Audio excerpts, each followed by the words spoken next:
One of the best things about Jujutsu Kaisen is that it has one of the best side casts that we've seen in recent shonen manga. We know that although Yuji is interesting himself, we have a plethora of side characters that have their own unique abilities and are very strong in their own right. And although there are sorcerers who shocked us with how fast they were able to grow as sorcerers, for example Yuta, how strong he was able to become after his first year of doing Jujutsu, or even Higuruma, who in the span of a few months was able to learn domain expansion, domain amplification, and reverse curse technique. You see, Yuta and Higuruma are examples of sorcerers who we got to see blossom and grow much stronger during their time on screen. But what about the sorcerers that had potential but we didn't get to see them that much? What about Todo, somebody who was extremely strong the first half of Jujutsu Kaisen, but we haven't seen him since the fight with Mahito?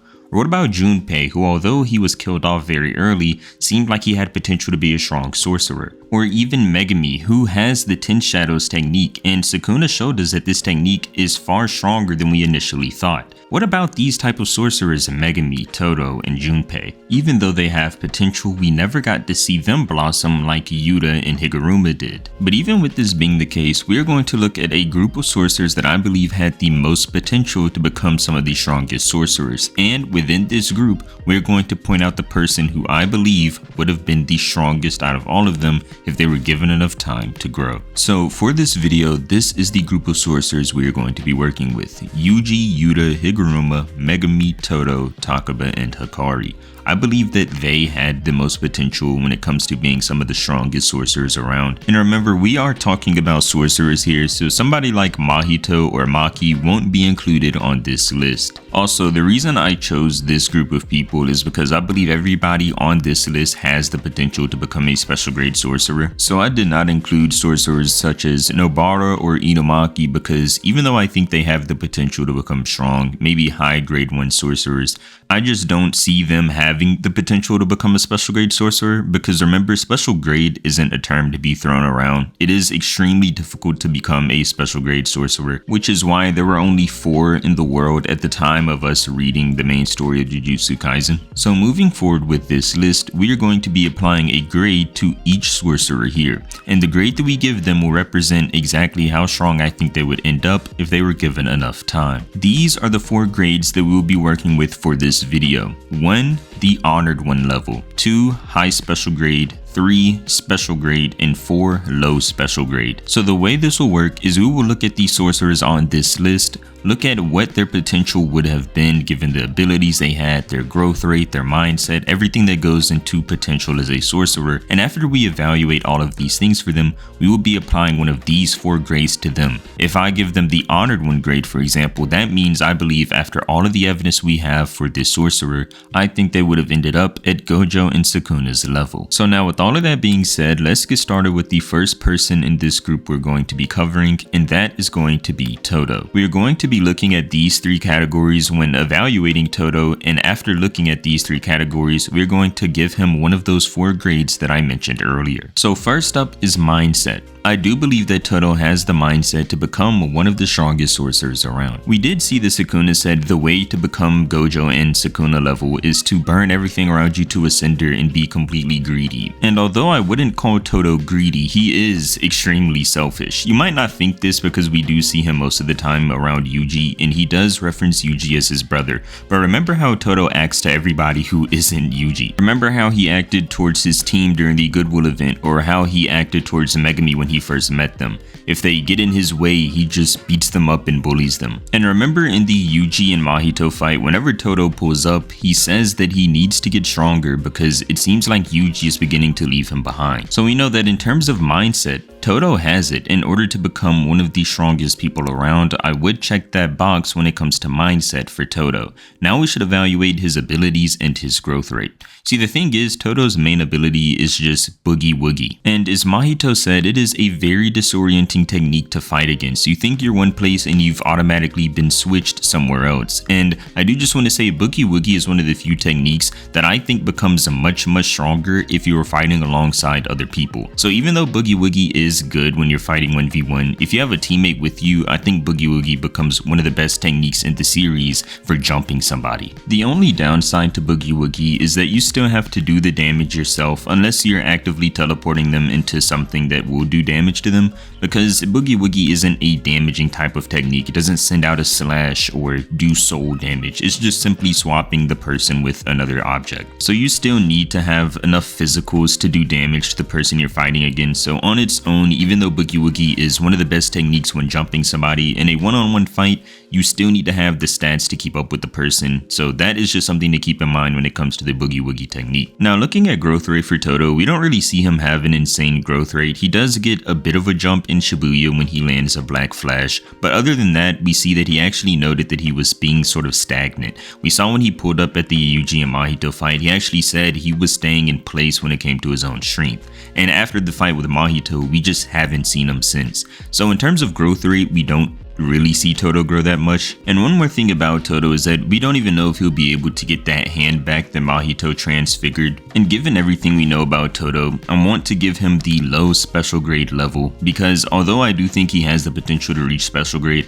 I think that he will be at the bottom of the list of this group of sorcerers I have here. And this is assuming he regains use of his hand. If he doesn't, then he'll probably stay at around the same level he is now. But if he does, then I think he possibly will reach a low special grade level. Now let's move on to who I think is the biggest wild card on this list. This is somebody who could even be the strongest person on this list, or even the weakest person on this list, depending on how he uses his curse technique, and that is Takaba. In terms of mindset, Takaba definitely does not have what it takes to become the strongest. He doesn't care about Jujutsu growing or using his techniques and fostering them to become super strong. Takaba just wants to make jokes and have the jokes land. He's not even aware of his own curse technique. So it's not like he trains in order to utilize this technique to its utmost potential, but he was able to use this technique in order to keep a special grade sorcerer like Kenjaku in a loop of scenarios in order to give Yuta enough time to come and sneak up on him. Takaba's technique itself is extremely broken though. His technique is the comedian. Anything he thinks will be funny will happen. So he was able to keep Kenjaku in different scenarios where Kenjaku was a maid, where Kenjaku's curse got hit by a truck. And it stated that this technique, the comedian, is capable of opposing even Satoru Gojo, so you have to include him on the list. The only problem is you can't evaluate like a growth rate for somebody like Takaba. It's either a funny day or it isn't, so he is the biggest wild card here, and with his technique he could either oppose somebody who is honored 1 level or lose to somebody who's low special grade level. It just all depends on how he's feeling that day. So when it comes to Takaba, this is the only time I'm going to do this for this list. I'm going to give him 2 different grades that I think he could reach. One is the honored one, because with his technique it does say he can oppose Gojo. And the other grade I'm going to give him actually isn't a grade at all. I'll just put /weak. Because if you were just beating him out in a comedian competition, or if he feels none of his jokes are landing, then none of the things he says will become true. And if nothing Takaba says becomes true, then he basically has nothing to fight you with and you can just beat him up. So Takaba is just the most unique case in Jujutsu Kaisen when talking about potential as a sorcerer. So I have to give him 2 grades. Depending on the day he's having, he could oppose Gojo, or he could just lose to like a grade 2 sorcerer. Now moving on, next we have Hakari, and Hakari is somebody who in terms of mindset I think has the best one on this list. Hakari, according to Arame, has abandoned his humanity. And remember, the ideal mindset that Sukuna point out for somebody who wants to be the strongest is somebody who abandoned their humanity. So I think that Hakari, with this abandonment of humanity in mind, has the best mindset for becoming the strongest out of everyone. What this abandonment of humanity means is described by Arame in chapter 245. Arame says that sorcerers today try hard to retain their humanity, so they refrain from using their powers to break what they can break, but their fear of alienation is a weakness. But Arame says that Hakari is not like that. He's different, so Arame does not consider Hakari a human anymore. In terms of technique, Hakari has one of the most broken techniques in the entire series. It's stated that he has healing that surpasses Gojo's and Sukuna's, and this is very impressive as the statement comes from Arame, who is one of Sukuna's underlings. And according to Arame's own words, Arame knows what it's like for Sukuna to go all out, so even a Sukuna going all out does not have healing as good as Hakari does. Hakari's domain expansion grants him 4 minutes and 11 seconds of near immortality, and the reason I say near immortality is because you can still kill Hakari if you aim at his head, but if you aim at anywhere else on Hakari's body, he will just regrow whatever you knock off of his body. We know this because Hakari gets an infinite amount of curse energy and his body automatically performs reverse curse technique whenever he is in his jackpot state. The only problem is that reverse curse technique is directed from the head, so if you destroy the head of Hakari, then he won't be able to regrow it, but if you destroy an arm, for example, or a leg, it will just grow right back, as we've seen him do this multiple times through his fights with Kashimo and Arame. In terms of growth rate, we don't get to see Hakari grow that much because we didn't get introduced to him until stuff had already begun to pop off in the Culling games, but we do know that at some point Hakari did have to grow a lot in order to become as strong as he is today, because he already undoubtedly is the level of a special grade sorcerer. He and Yuta are around the same level, and Yuta is a special grade sorcerer. So the thing we need to talk about with Hakari is, does he have the potential just to become a high special grade sorcerer, just be very strong but still lose to people at a honored 1 level like Gojo and Sukuna, or does he have the potential to reach the level of Gojo and Sukuna and become honored 1 level on his own? Well, we know in chapter 11, Gojo says that he thinks Hakari will be able to be as good as he is someday. So I do think that with time, Hakari will undoubtedly become the level of Gojo one day, and remember, these sorcerers are only in high school. We are only seeing the beginning of their growth, and Hakari already being as strong as he is, plus Gojo just outright saying Hakari will be as good as him someday, I do believe that Hakari has the potential to become an honored 1 level sorcerer. Next up on the list, we have Megumi, and Megumi is one of those sorcerers who could turn out to be the strongest sorcerer in Jujutsu Kaisen, and that is because of his curse technique, but we have to evaluate Megumi a bit deeper to see how much potential he actually has. In terms of mindset, we see that right now Megumi is mentally crushed, but every moment before recent times in the manga, we see that Megumi had the mindset to become stronger and keep up or even be stronger than his friends. Remember when Megumi's back was against the wall against that special grade finger bearer? He was able to unlock his latent potential by using a domain expansion. He hadn't been able to do it up to this point, but because he remembered Gojo's words about swinging for the fences, he locked in and opened up a domain expansion. And not only does Megumi have the mindset, he has one of the best techniques in the series, and the reason we know that the 10 Shadows technique is so powerful is because we saw the way Sukuna used it in his fight with Gojo. Maharaga is undoubtedly one of the strongest things we've seen in Jujutsu Kaisen. Being able to control a beast like Maharaga with the 10 Shadows technique is something that Megumi is capable of if he gets strong enough in order to tame Maharaga.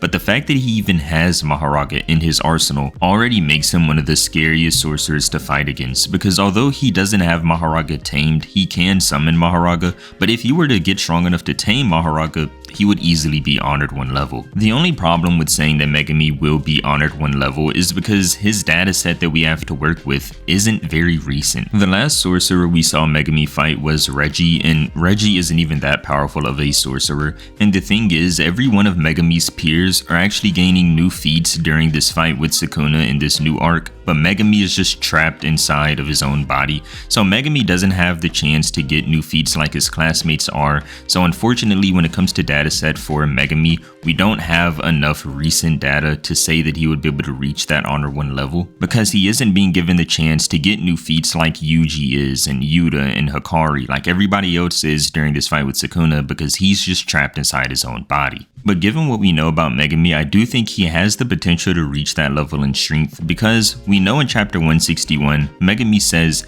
"I'm not like Itadori, I have no qualms scoring 100 points. What Megumi is saying here is that he's not like Itadori in the fact that he will kill somebody if he needs to. Megumi is willing to abandon his emotions and morality in order to accomplish what he has to. And given the fact that he strives to get stronger with this mindset and also has the technique in order to oppose Gojo or even beat him, I do think that if I had to give a grade for where I think Megumi could end up, it would also be that honored 1 level up there with Gojo and Sukuna. Because he has the 10 Shadows curse technique, the mindset, the only thing Megumi needs now is the time to grow. The only problem is that right now he is mentally crushed, and I don't know if he'll ever recover from what's been happening to him recently, being trapped in his own body, his sister dying by basically his own hands, We'll never really know if he can recover from this, but if he can, then I do think that he can reach an Honored 1 level. Next up is Yuji, who I also think has the mindset to become one of the strongest, but he has it in a weirder way than everybody else on this list. We know that Yuji for the most part doesn't want to kill people, but he will if he absolutely has to.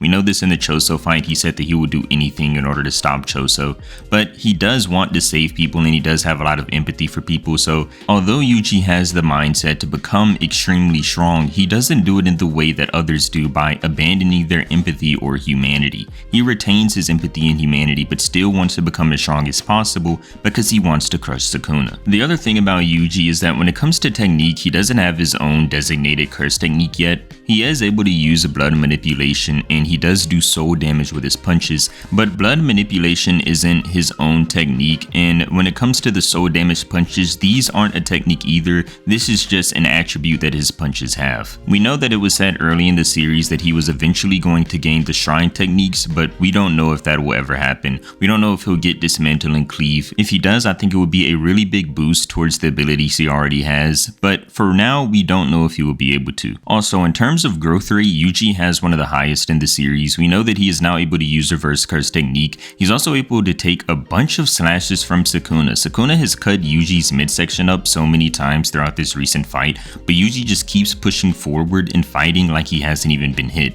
We also know that even after he was cut a bunch of times in his stomach in the recent chapters, he was able to blow up the blood on Sukuna's face, which means that he was able to use a curse technique while having so much damage done to him. This Yuji we have now is a completely different monster than the Yuji we saw before in the series. The main thing Yuji is lacking now is the domain expansion, and I think if he were to gain this, Yuji would possibly already be a special grade level sorcerer. Sukuna said that Yuji is the only person who was able to match him when it comes to ideals. The resolve to do something is the only thing in history that somebody was able to match Sukuna in, and Yuji was the person to do it. We also know in chapter 11 that Gojo said Yuji was also one of those sorcerers who he thought would be as good as him someday, and I think that this is true given everything that we've seen Yuji do so far in the series. He's constantly grown stronger through every fight to the point where he now has reverse curse technique, and every punch he deals to Sukuna is doing soul damage to him. The ability to target the soul, the ability to use reverse curse technique, and the amount of durability that Yuji has is something that's just so remarkable given the short amount of time that he's been doing Jujutsu. And because of all of these things, I think that Gojo was right in chapter 11 when he said that Yuji would be as good as him someday. So I do think if I had to apply one of the 4 grades to give Yuji when it comes to his potential, I do think that he would be able to reach an Honored 1 level. Next up on the list is Yuta Okkotsu, somebody who was able to copy others' curse techniques and is hailed as having a boundless amount of curse energy. The only person we know in the series that has more curse energy than Yuta is Sukuna, and we know that Yuta can just copy other techniques and use them for himself, which means that he has the largest tool set of every sorcerer in Jujutsu Kaisen. This also means that if you fight Yuta one day, the next time you fight him, he may have new moves out of the blue just because he copied them from somebody else. We have seen Yuta use curse techniques that we initially thought weren't that powerful, but since Yuta used them, we saw the potential that the curse technique had. An example of this would be curse speech. Inumaki isn't that strong himself, so the best thing he was able to do was make Hanami stop moving for a couple seconds, but we see that Yuta, whenever he uses curse speech, is able to make stronger sorcerers like Uro stop in their tracks so he can hit them a bunch of times. Yuta also has the ability to use a domain expansion and reverse curse technique, so he just has every ability that a high level sorcerer would want. I also think that Yuta has the mentality to become the strongest sorcerer because he has the resolve to kill people. We know that Ryu and Uro initially thought that he didn't since Yuta didn't kill them during their fight, but the thing is Yuta didn't need to kill them in order to get their points, so it's not like Yuta had to kill them. A better showcase for Yuta's mentality would be his fight with Sukuna, where he resolves himself towards the beginning of the fight, is able to use his domain expansion, and then continue to actually beat Sukuna up pretty well given the circumstances he was in. So in terms of mindset, I think Yuta has what it takes to be the strongest. And in terms of technique, I also think Yuta has one of the best techniques in the series. He can consistently add new techniques to his toolkit and use them at a higher level than the original user was able to do. And since he now has access to Sukuna's slashes and the Angel's Light, there's no telling what Yuta can do with this technique if he was given enough time to train with it. And we don't know if he survived this attack that Sukuna let off towards him, but if he does, then I think that Yuta would undoubtedly end up being one of the strongest sorcerers in the new age, if they beat Sukuna, of course. And it is also important to note that Yuta is one of the 3 people that Gojo mentioned as being able to reach his level one day, and I also do think that Gojo was right about this as well. Because of Yuta's ability to copy other curse techniques, his potential really has no limit, and since he can apply any technique he's copied to be the sure hit of his domain expansion, you're pretty much screwed if you get trapped inside Yuta's domain, as he now has the ability to hit you with something like the Shrine techniques or Angel's Light. I was contemplating putting Yuta first on this list, and there are very good arguments to be had that he would be first, but I think that the only other person that I would put above him is who I have at number 1, and that is Higuruma. Higuruma was able to reach the level of a grade 1 sorcerer in only 12 days, and we also see that he was able to unlock a domain expansion in this amount of time. And just in case you didn't hear me correctly, a domain expansion in 12 days of practicing Jujutsu. He is referenced as a genius in the manga. And not only was he able to learn domain expansion in 12 days, but we also saw during his fight with Sukuna, within that fight itself, he was able to learn domain amplification and reverse curse technique. In chapter 246, it says that he has unbounded raw talent that rivals even Gojo Satoru. Higuruma has achieved the most in the shortest amount of time out of everybody in Jujutsu Kaisen. Sukuna even says that Higuruma is working at a profound of his ability that is on the same level as Sukuna's himself. Do you understand what I'm telling you? Higuruma, in this short amount of time, not only achieved everything that I've already said, but is now able to use techniques at the same level as Sukuna is. It is sad that Higuruma has seemingly passed on from his fight with Sukuna, but if he didn't pass on, I think that we are witnessing the strongest sorcerer of the new age. I undoubtedly think that Higuruma has the most potential by far of everybody in Jujutsu Kaisen. Nobody in the series was able to grow as fast as he did, and was able to have talent on par with Gojo's, and even use techniques on the level that Sukuna was able to. It seems that when Gege was writing the character of Higuruma, the word potential was the only thing in mind, which is why I have to put him at number 1 on this list. If you would have ordered this list any differently or added some people that I did not have on here, then please let me know in the comments below what you think, because I'm always down to read comments and I love responding to them. And thank you so much for reaching the end of this video, and if you enjoyed, then I really appreciate if you could leave a like and subscribe to the channel, as I do post on different topics that you guys give me and a few that I come up with on my own. Thank you so much for watching. See you next time.